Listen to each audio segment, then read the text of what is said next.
Look at him, eating whatever he wants, never gaining a pound. While I'm stuck with the boring special and can't lose an ounce. How's your lunch, man? Amazing. Yours? So good. Oh, I'm so happy for you. Cool, buddy.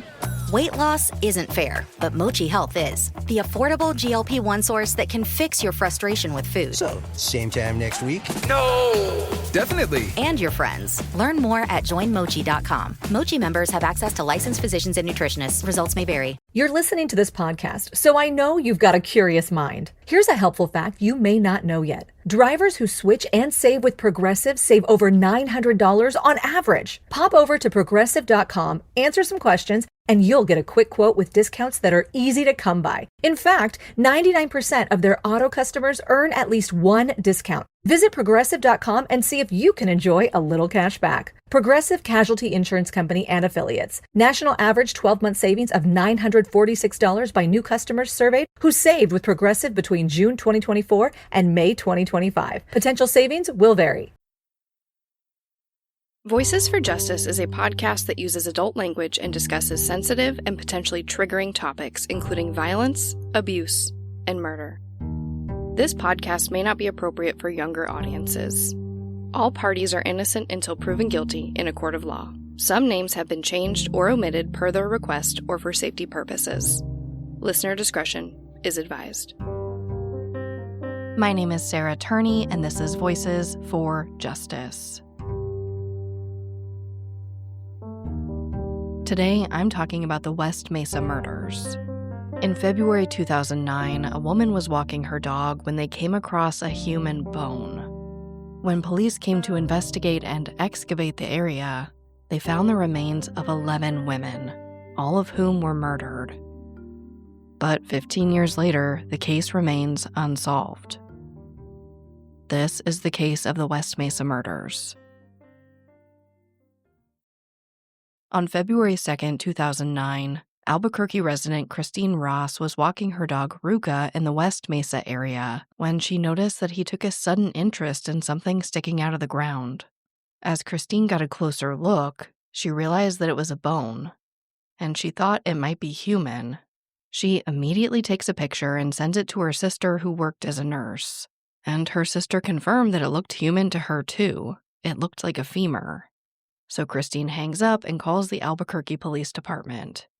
Now, apparently investigators were not alarmed at this initial phone call because it's not uncommon to find bones out in the West Mesa area.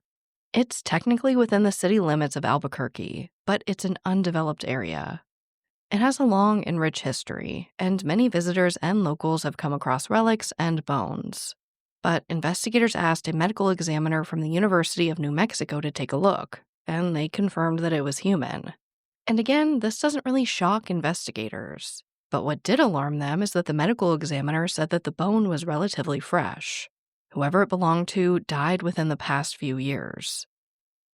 Things happened pretty quickly at this point. Within just a few hours, they put together a team to go back out to where the bone was found. And this area was quickly dubbed the 118th Street site. One of the first bones that they find is a right clavicle. And as they continue to dig and find more bones, they find another right clavicle. So now they know that they're looking for at least 2 sets of human remains. Now, if you aren't familiar with this area of Albuquerque, it's essentially a huge piece of desert. This 118th Street site is 92 fenced-off acres, and it sits high on a plateau that rises over the Rio Grande, with a view of downtown Albuquerque. But it's surrounded by residential and commercial areas, a speedway, and a county detention center. So it's not like it's in the middle of nowhere. There were plans to develop the land, but the project was abandoned about a year before the first bone was found. Obviously, this is a huge piece of land to search and really dig through. Outside of any physical abnormalities in the land, if there were more remains, they had no idea where to begin looking. So investigators decide to take a look through satellite images of the area taken over time. They say that the desert floor is very unique compared to most terrain. When you change the terrain, or as Detective Schultz in this case says, scar the desert floor, it takes years to heal. And it leaves a lasting visual impact. So as they scan through these images, they begin to see these scars. and these become the areas that investigators focus on. On February 12th, they began one of the largest full-scale excavations in U.S. history. They moved over 1 million pounds of desert floor. And while reports do differ, some say that they found women buried as deep down as 21 feet. They used every resource at their disposal at the local and state level, and they also worked closely with the FBI. Obviously, this is a slow process, and it took months, but as the number of remains rose, suddenly everybody in Albuquerque was paying attention to the dig. What started as local news became national news. Pretty soon, the APD was flooded with calls from all around the country and the world. Families were calling in, wondering if that was their loved one that was found. Now, this is really where investigator Ida Lopez comes in, and her work becomes crucial in helping identify the remains that were found. By 2009, she was already looking for nearly 24 girls and young women. And as she's investigating each case, she begins to see a pattern. It seems that a lot of young Latina women around the age of 20, most of which engaged in sex work, were going missing from an area known as the war zone. And just as it sounds, the war zone isn't the best place to be. There's a lot of crime and drugs, and now young women are disappearing what feels like left and right. So Lopez gets to work on cross-referencing her missing persons cases with the remains found. And very quickly, she begins to start making some matches. This episode of Voices for Justice is brought to you by Quince. I've been trying to be more intentional about what I wear each day. I'm leaning into pieces that feel effortless, comfortable, and still put together. And Quince has been my go-to. The fabrics feel elevated, the fits are flattering, and everything just works without overthinking it. They use premium materials like 100% European linen, organic cotton, and ultra-soft denim. And the best part? Everything is priced 50 to 80% less than similar brands. They work directly with ethical factories and cut out the middlemen, so you're paying for quality and craftsmanship, not brand markup. I recently just ordered their tiered linen dress, of course in black. I wanted to pair it with one of my favorite pairs of brown wedges. The problem was, I didn't have a brown purse. So I got that from Quince too. It's one of my favorite outfits. It's easy, effortless, and feels amazing, especially as we're getting a little bit warmer here in Phoenix. Refresh your everyday with luxury you'll actually use. Head to quince.com/justice for free shipping on your order and 365-day returns. Now available in Canada too. That's QUINCE.com/justice for free shipping and 365-day returns. Quince.com/justice. This episode of Voices for Justice is sponsored by Chewy. If you have pets, you probably know about Chewy, and you also know that when they say that they have everything you need to keep your pet happy and healthy, they're not messing around. To keep them happy, Chewy has over 100,000 products from all the brands my pets love at prices I love. To keep them healthy, Chewy offers pet prescriptions, pet insurance, telehealth vet visits, and they're even rolling out vet clinics across the country. I've been shopping with them for a very long time. And in addition to the auto-ship feature that gets the dog's food to them every single month, I also love to experiment with different treats. But I'm a bit picky. For me, it has to be high quality with simple ingredients. I recently picked up treats from Shepherd Boy Farms that are 100% just chicken breast. Popcorn and Heber are already obsessed. Chewy has everything you need to keep your pet happy and healthy. And right now, you can save $20 on your first order and get free shipping by going to chewpanions.chewy.com/Sarah E. Turney. That's chewpanions.chewy.com/Sarah E. Turney to save $20 on your first order with free shipping. chewpanions.chewy.com/Sarah E. Turney. Minimum purchase required. New customers only. Terms and conditions apply. See site for complete details. All of the 11 victims recovered on the West Mesa were buried nude, and investigators never recovered any personal effects like clothing from the site. There was just very little physical evidence, or really anything left behind. Outside of human remains, all they find is one tree tag from a local nursery and one acrylic fingernail. Now, we don't have a lot of information about what was or wasn't tested from the site. So as far as perpetrator DNA goes, that is largely unknown. But of course, the first step in trying to identify the perpetrator outside of DNA is to begin identifying who was found and working the case from there. So let's talk about who was found. There were 11 women in total, ranging from ages 15 to 32 years old, and 1 fetus. Most, but not all, were Latina, engaged in sex work, and were somehow involved in drugs. There was a clear pattern here that investigators couldn't ignore, but I'll talk about that more in a bit. First, let's talk about who these women were and what we know about them. I'm going to go in order of when they were first reported missing or believed to have gone missing. Since we don't know exactly when most of these women were murdered or even when they went missing, I'll be using the ages they were when they were first reported missing. Monica Candelaria, age 22, was born on June 20th, 1981 in Albuquerque. She was last seen on May 11th, 2003 near the corner of Atrisco and Route 66, about 7 miles from where she was ultimately found. Her life wasn't the easiest. She lost her father Gabriel and a daughter Reina during childbirth. She left behind a son named Michael, and according to her obituary, Monica enjoyed laughing, joking, taking care of babies, and being with her family. Her friends reported her missing after hearing rumors that she'd been killed and buried in the desert, but her case went cold very quickly until her remains were found. Investigators believe Monica was killed sometime between 2003 and 2005. Syllannia Edwards is the youngest victim at 15 years old. She was born on November 26, 1987 in Harris County, Texas. When she was only 5, her mother was convicted on murder charges, and she became a ward of the state. In August 2003, she was living in a group home in Lawton, Oklahoma, before running away at age 15. That's when she was reported missing. According to reporting from OklahomaColdCases.org, she may have run to reunite with her mother in Texas, but it didn't go well.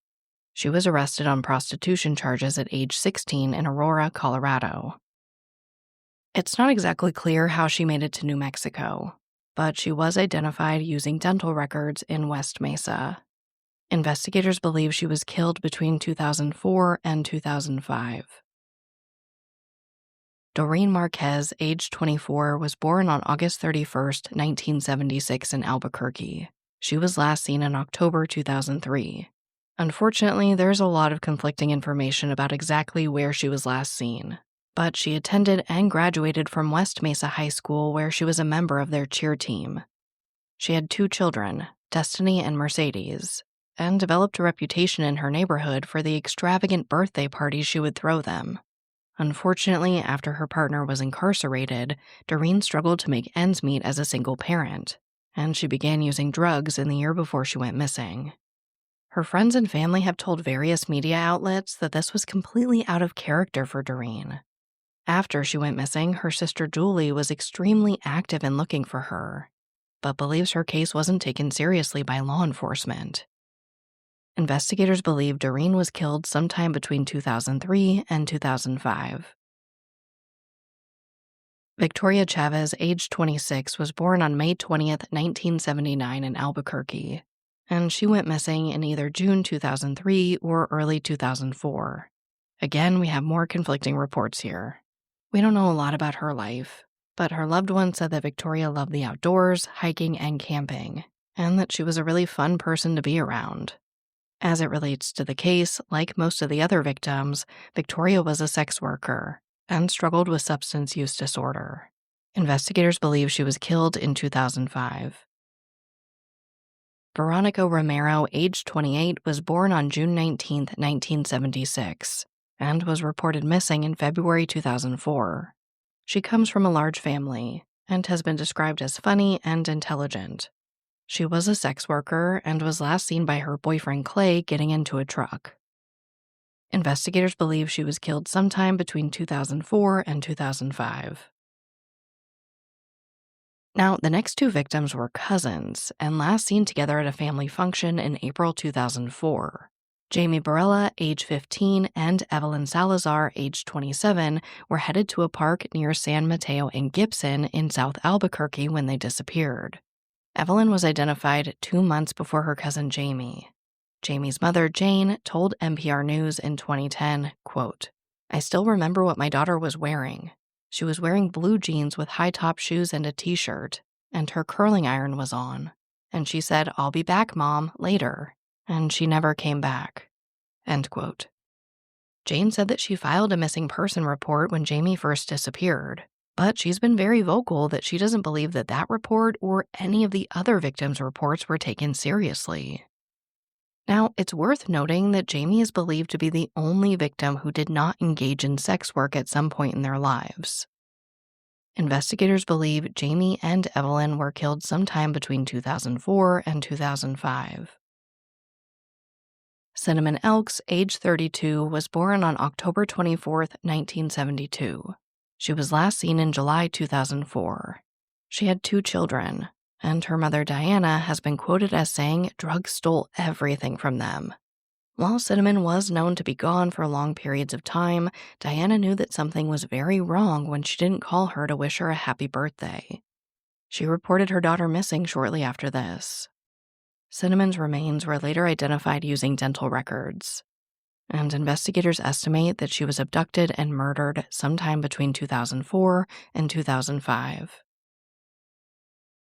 Julie Nieto, age 23, was born on August 28, 1980, and went missing shortly before her 24th birthday in 2004.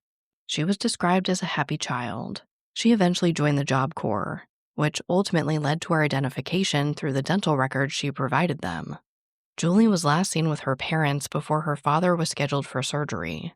Her mother, Eleanor, said that when she got back from the hospital, Julie was just gone. She spent a lot of time putting up flyers for Julie in the war zone, but she says that they were always quickly torn down after she put them up. She never believed that Julie would leave her son Dominic willingly, and says that when she heard about the West Mesa murders, she knew Julie would be found with the others. Investigators estimate that she was abducted and murdered sometime between 2004 and 2005. Virginia Cloven, age 24, was born on August 7, 1981 in Los Chavez, New Mexico. She was last seen by her family in June 2004 and later reported missing in October. The exact date that she was last seen is unknown. Her parents, Elizabeth and Robert, described her as a happy, girly girl who could never handle the guilt of lying to someone. She'd fess up about 2 minutes after. But her life unfortunately took a dark turn after her brother Robert was shot and killed. After that, she moved in with her grandfather in Albuquerque. But not long after, she was actually hit by a car that resulted in her being put into a coma. It was after this that she began using drugs and engaging in sex work. The last time her parents spoke with Virginia, she told them that she had a new boyfriend, but they never got to meet him. Investigators believe that she was killed sometime between 2004 and 2005. The last victim is Michelle Valdez, age 22. She was born on August 1, 1982, and was last seen by her father Dan on September 22, 2004. She was later reported missing in February 2005. Dan described her as a beautiful person that everyone wanted to know. He said that when she walked into a room, everyone took notice. Her mother, Karen, sat down with The Real Story with Maria Elena Salinas to talk about who Michelle was. She said that Michelle was bubbly, kind, loving, and a good person. She had fond memories of dancing with Michelle, going out together, and just laughing. Michelle was her oldest daughter, and as Karen says, her first baby. But Karen says that when Michelle was about 12 years old, she noticed this massive shift in her. She was living with her father and had joined a gang in middle school. Michelle began fighting with her dad, and that's when she moved in with her mom full-time. Karen hoped that this would be a fresh start for her, and at first it went well. But then Michelle started making friends with much older classmates. She wanted to be able to run around and keep up with their lifestyle. It's at this point that Michelle began running away. She was defiant, she was yelling at her mom, and she would just leave when she wanted to. Now, luckily, Karen had a friend at the local police department, so whenever Michelle ran away, she would just call this friend and essentially they would bring her back home. When Michelle was killed, she was 4 months pregnant, and investigators estimate that her abduction and murder happened sometime between 2004 and 2005. Unfortunately, this case is riddled with estimated dates, so it's nearly impossible to track down when each of these women went missing and when they were killed. But one thing was clear. The city of Albuquerque either had a serial killer on their hands or some type of extremely organized operation of multiple murderers. At DSW, we ask the important questions, like, what shoes are you going to wear? Whether you're prepping for wedding season, festival season, or just planning the ultimate vacay, the right shoes can make or break an RSVP.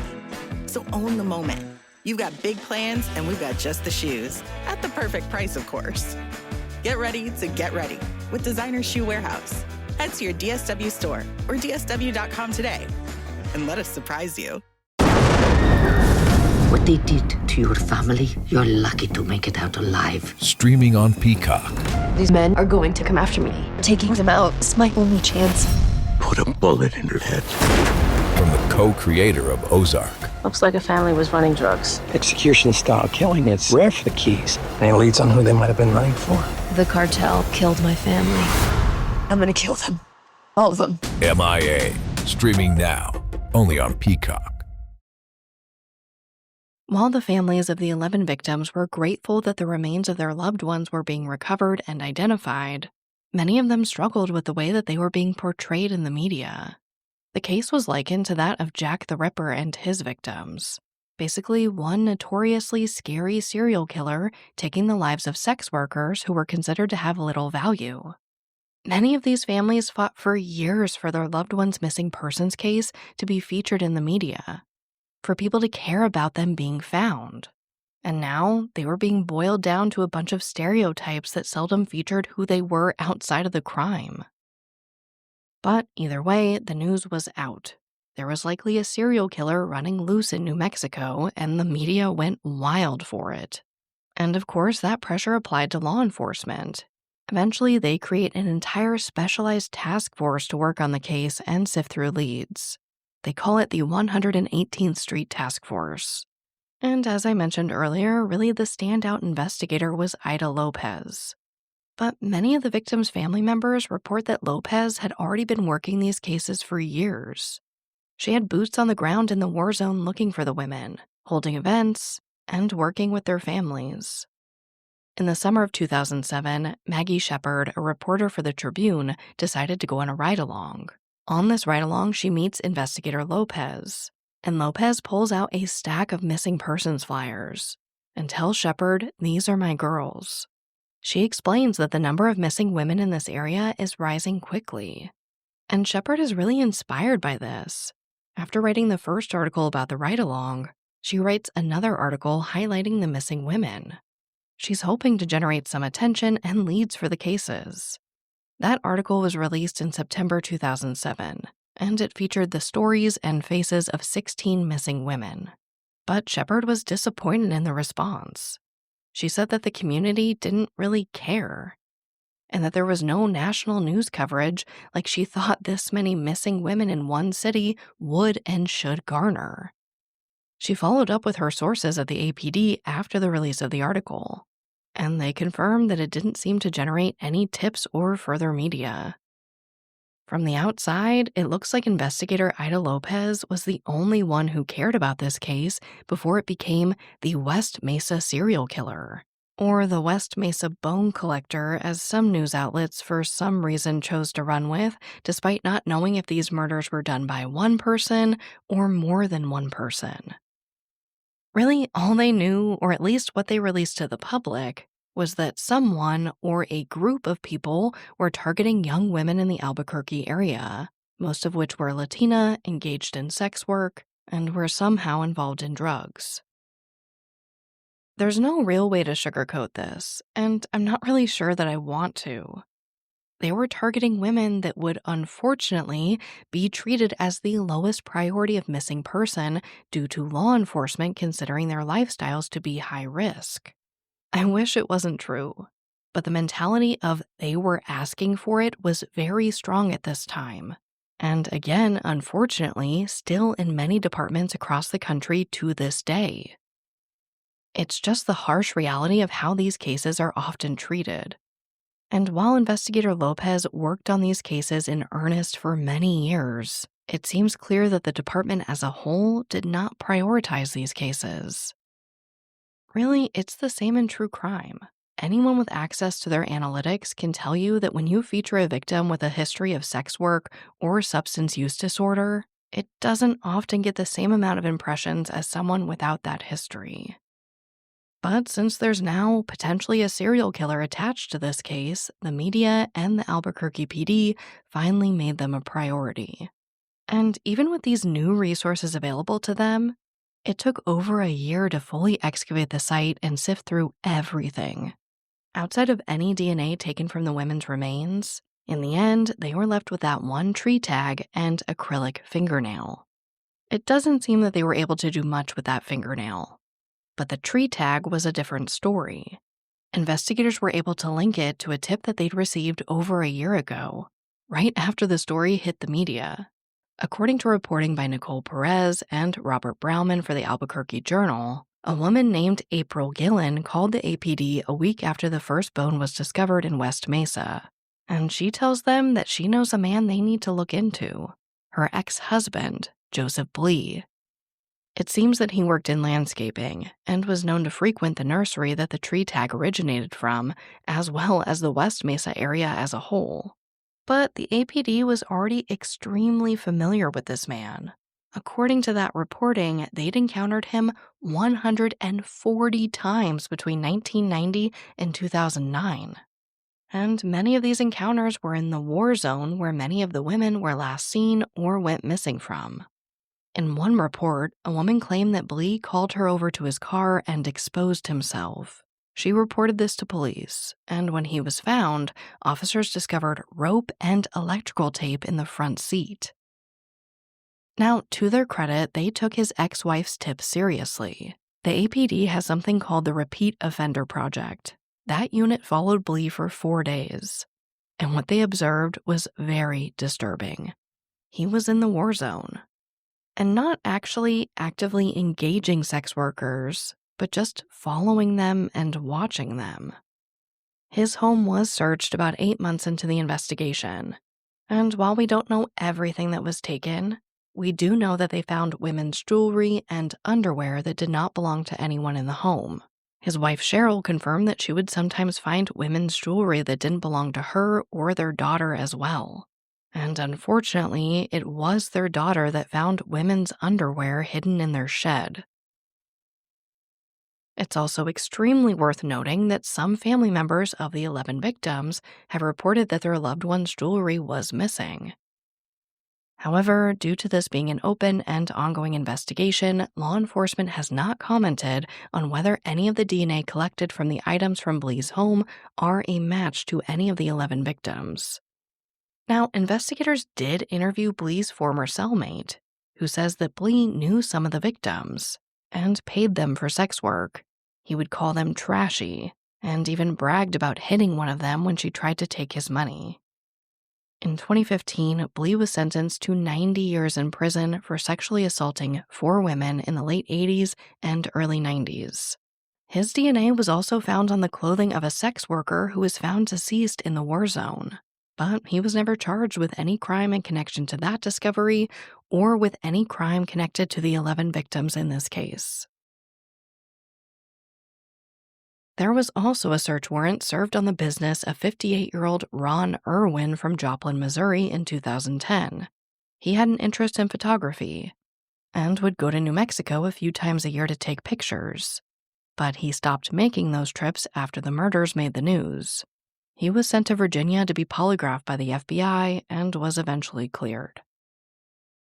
While at times investigators had lists with up to 20 suspects, there's just one more man I want to talk about: Lorenzo Montoya. Montoya lived just under 2 miles from the burial site. His co-workers told police that he said that he had killed and buried women on the West Mesa. And Montoya had 3 previous charges for hiring sex workers. In 1999, police set up a sting operation following Montoya after he picked up a woman on East Central. They caught him raping and strangling the woman in his truck. Luckily, police were able to intervene and she survived. But unfortunately, she was not his last victim. 7 years later, in December 2006, Montoya strangled 19-year-old Sharika Hill in his trailer with a braided duct tape rope. Montoya had solicited Sharika from a website. They arranged to meet at his house, and her boyfriend, though some articles say that he was her trafficker, waited outside of Montoya's home as Sharika entered. After waiting for about an hour, he gets out of his vehicle and starts going towards Montoya's home. And that's when he sees him dragging Sharika's now lifeless body towards his truck. He ends up shooting and killing Montoya. And police do believe that Montoya possibly killed more victims before Sharika Hill in 2006. Albuquerque Police Chief Michael Greer told reporters, quote, "I think it's certainly possible that the killer is no longer with us because the crime stopped. We lost Montoya, who I think was probably our best suspect." End quote. Though we can't confirm that it's related, the murders did seem to stop after Montoya died. In addition to the 11 victims that were recovered, there are still 8 missing women who authorities believe may be related to this case.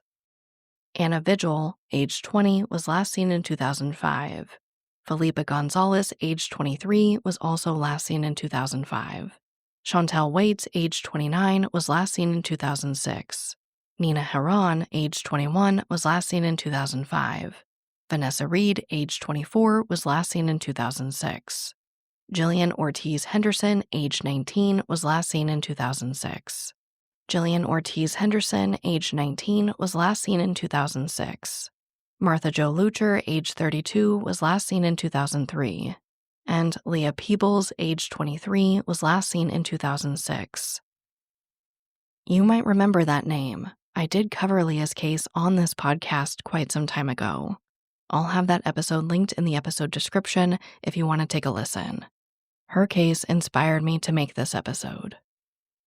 But with all these other women missing, investigators believe that there might be another possible burial site waiting to be uncovered.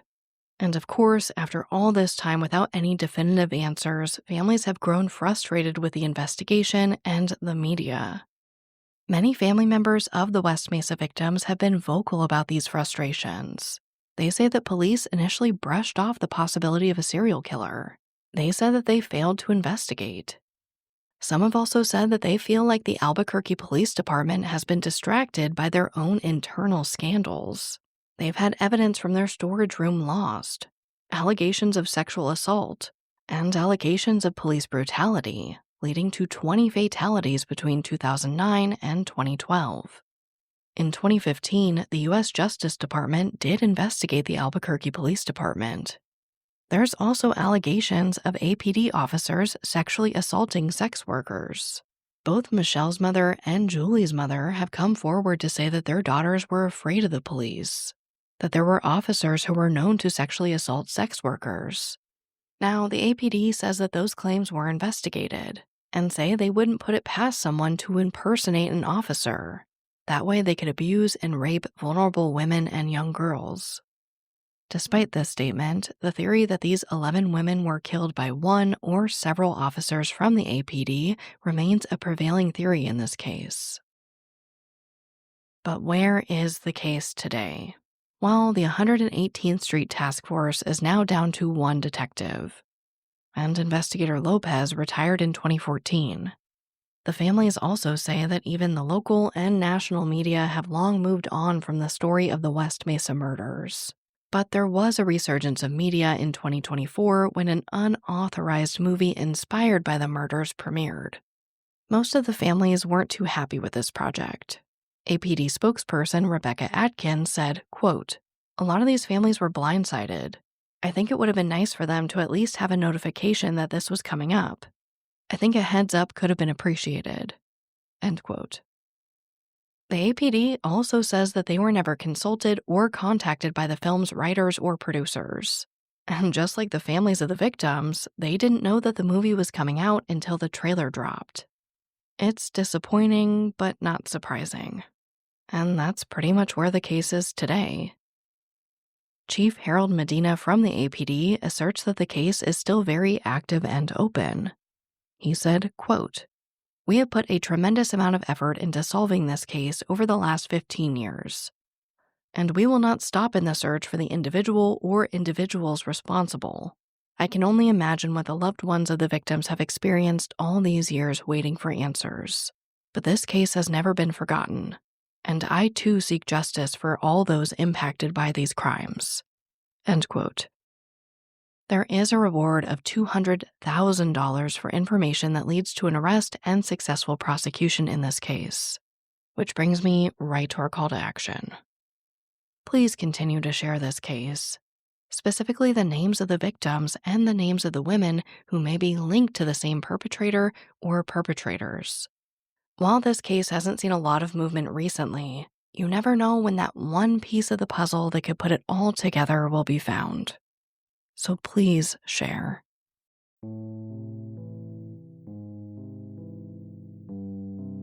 As a reminder, 11 women were discovered in the West Mesa area in Albuquerque, New Mexico, beginning in the year 2009. Their names are Veronica Romero, Doreen Marquez, Michelle Valdez, Virginia Cloven, Monica Candelaria, Jamie Barela, Victoria Chavez, Syllannia Edwards, Julie Nieto, Evelyn Salazar, and Cinnamon Elks. 8 women vanished during the same time period and from the same location. Investigators believe that they may be connected to the 11 victims found in West Mesa. Their names are Anna Vigil, Felipa Gonzalez, Shawntell Waites, Nina Herron, Vanessa Reed, Jillian Ortiz Henderson, Martha Jo Lucher, and Leah Peebles. Anyone with information is asked to call the 118th Street Task Force at 1-877-765-8273 or Crime Stoppers at 505-843-STOP. But as always, thank you, I love you, and I'll talk to you next time. Voices for Justice is hosted and produced by me, Sarah Turney, and is a Voices for Justice media original. This episode contains writing and research assistance by Aaron Reed. If you love what we do here, please don't forget to follow, rate, and review the show in your podcast player. It's an easy and free way to help us and help more people find these cases in need of justice.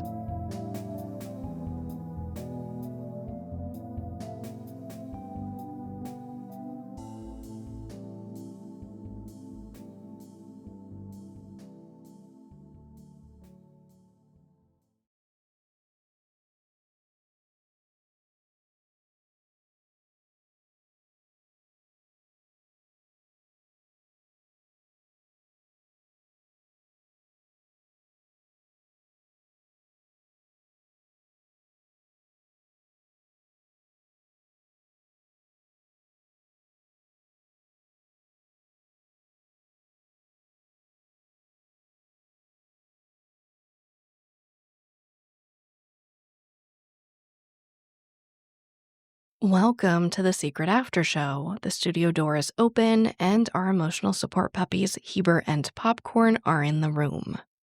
As far as what's going on with me, if you guys didn't see, there is a new episode of Media Pressure out right now, and it kind of talks about everything that's happening in the Maura Murray case, or I should say what's happened since we stopped airing episodes last year. If you follow the case, if you just want to support Julie or support me, it is on my network, please go listen to that and please share. I'm also very excited to announce, now that I'm able to announce it, I have a new show coming out with Pave Studios. And you guys, it's going to be a video series. I'm so excited. Pave is new, but it was created by a gentleman named Max Cutler. And you might be familiar with that name. He created Parcast, which is where my last show, Disappearances, came from. So I worked with Max to develop Disappearances, and now we are developing a new show that will premiere later this year. And it's going to be kind of similar and along the lines of what I do over on my Patreon, actually. Max and I got together and we were kind of brainstorming what we wanted to do. We didn't want to create a duplicate of Voices for Justice. We didn't want to recreate disappearances. And when I started talking about, what I'm interested in terms of like a justice umbrella, if you guys know, if you're on my Patreon and listen to the Dark Truth series, you know how passionate I get over there.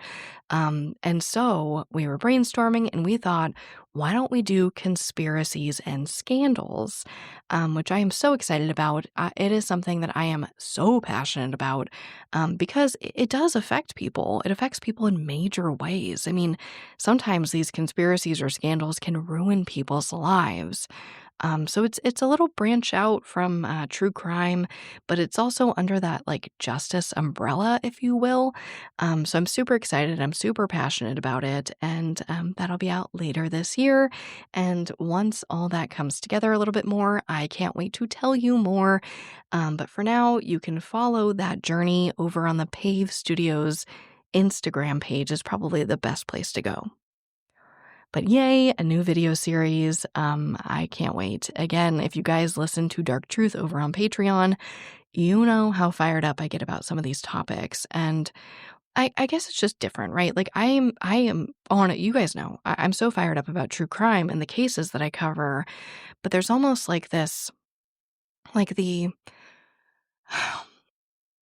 I'm trying to think of the appropriate words to describe it. I feel like true crime, the way I cover true crime, I want to always do it so respectfully that it almost comes off sometimes as like somber, right? Of course, we have those moments of brevity where I try to, talk about what the person was like or certain circumstances. I do get fired up, especially when it comes to perpetrators or like bad law enforcement. I've certainly had those moments here.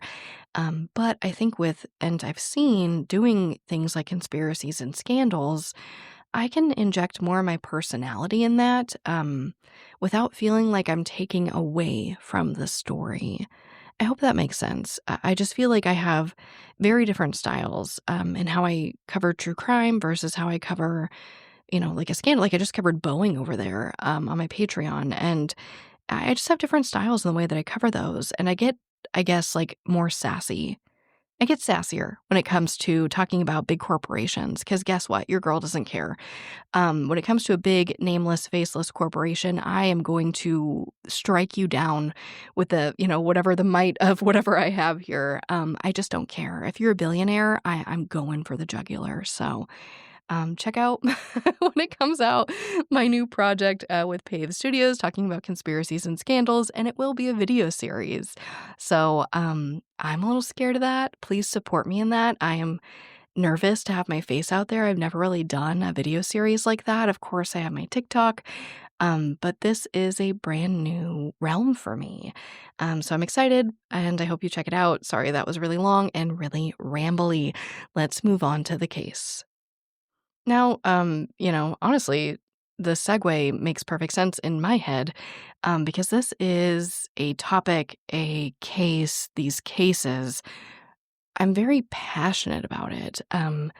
It downright pisses me off that I know when I cover cases like this, when I covered Leah Peebles, when I covered, so many cases that involve either substance use disorder or some type of sex work, immediately the audience drops out. People hear people hear those details about a case and there's judgment. I don't know what else to call it. If you are one of those people that turns off an episode once, you probably didn't make it this far if you're one of those people, but if you're one of those people that turns off an episode when you hear those details, I would actually love to know why. You can either like private message me privately, you can email me, or drop a comment. I would honestly love to know why, because I don't get it. I don't get it. I don't think a certain lifestyle, a certain line of work, bad times in your life define who you are. And I don't get why people do it, but when you cover these cases, people turn them off. And so that's why I wanted to cover it. I've wanted to cover this ever since I covered Leah Peebles, which is a heartbreaking case. I still remember how hard her dad worked for her. These people are loved, they are adored, and they deserve more respect than what they're getting. So in my notes, I had such a sad case, women lost in the shuffle. And also, I want to say that, to be brutally honest with you guys, I can't name a single victim of Jack the Ripper. I can't name a single victim of a lot of serial killers. And I know I'm not one. I don't care about serial killers. I'm not going to lie. When they're solved cases, it's extremely hard for me to become invested. Unless I have a personal tie, unless I am researching it for some reason, I'm not someone who knows a lot about serial killers. But it still breaks my heart that I can't, and I know a lot of people can't name a lot of victims of serial killers. So I hope, I said, somebody commented and said, girl, get on your soapbox. We want to hear it. So I was on my soapbox a little bit in the episode, and even more so now. I just want to help change the narrative. I mean, you're really going to look at a 15-year-old whose mom went to prison for murder, then she ended up in a group home, and you're going to judge her for doing sex work? Are you out of your mind? Like, I don't get it. I don't get it. And I hope that this helps. I don't know. Maybe I'm making it worse. I hope I make it better. On to media discrepancies. My goodness. I addressed it multiple times in the episode, so I don't have much to add here. But so many discrepancies, and it's so sad. I wanted to lay it out in the order that they went missing because I was searching for a pattern. And to be honest, I'm not sure I found one, other than there were a lot of women who were abducted and killed during that time. If you saw something else, I would love to hear it. On to our hero of the episode. I have two. Actually, no, I lied. I have three. I'm just like, I love giving out the hero of the episode. So first is Ruca, the dog who found the first bone. Shout out to Ruca. If it wasn't for him and his adorable fit, you can find pictures of him online. He's really cute. If it wasn't for him and our second hero, Christine, his owner, this probably wouldn't have gone down like this. I mean, I would hope that, eventually these women would be found. But Ruca was the catalyst for all of this. And I wanted to let you know that I did follow up with Ruca's story. And let me tell you the good news first. Ruca lived to a healthy 15 years old. Well, I'm sorry, almost 15 years old. But he did pass away in 2021. But I think the silver lining is that I was able to find news articles commemorating his life. I don't know. I think that's beautiful.